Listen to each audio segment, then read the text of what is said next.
L'annonce de la candidature de Lénaïck Adam aux législatives partielles s'est déroulée à l'hôtel Amazonia à Cayenne le mercredi 7 février. Le 8 décembre dernier, le Conseil constitutionnel annulait les législatives de juin qui donnaient la victoire au député sortant Lénaïck Adam.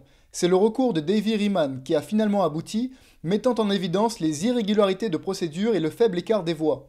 Ce nouveau départ change quelque peu la donne puisque les deux anciens candidats qui se partageaient les voix doivent maintenant composer avec 6 autres prétendants, dont Jean-Philippe Delors, qui dirigeait la campagne de Lénaïck aux dernières législatives. On n'a pas à faire de différence entre l'ancienne campagne. L'ancienne campagne, c'était une campagne qui s'est très bien déroulée. Nous avons pu être sur le terrain, aux côtés des populations.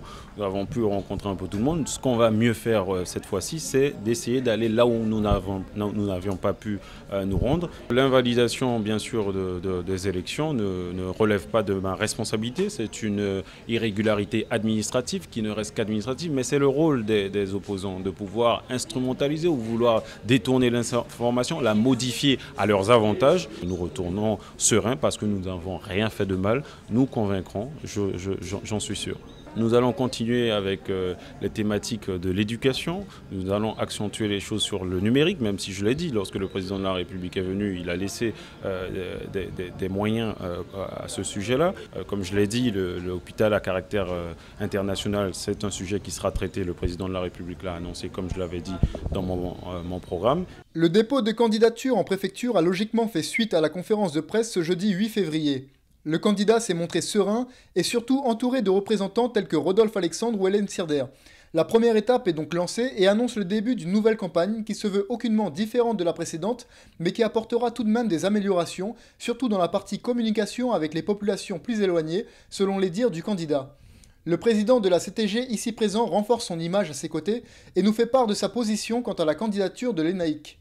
Ah oui, c'est fondamental que notre majorité politique s'appuie sur un parlementaire qui soit non seulement avec nous dans le groupe, mais qui soutienne nos projets.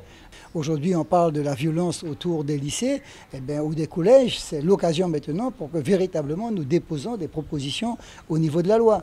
Quand on parle des recettes fiscales ou autres, donc c'est important que nous ayons cet avocat, cet intermédiaire qui puisse servir de relais auprès donc, du gouvernement. Pour moi, j'attache du prix à ce que notre majorité puisse avoir comme parlementaire du parti, je parle, monsieur donc Lénaïck Adam. Le travail qu'il a effectué, la permanence qu'il a effectuée à Paris est véritablement à son profit et démontre son engagement, son investissement, en rappelant en même temps qu'il avait une tâche nationale puisqu'il était secrétaire de l'Assemblée et que donc à un âge aussi jeune, il a pu, on va dire, apporter sa contribution à la République. La clôture des dépôts de candidature sera pour le 9 février. Il restera tout de même un choix de plus de 8 candidats, dont 2 en tête des statistiques, à savoir Lénaïck Adam et Davy Riemann, soutenus par la France insoumise de Jean-Luc Mélenchon.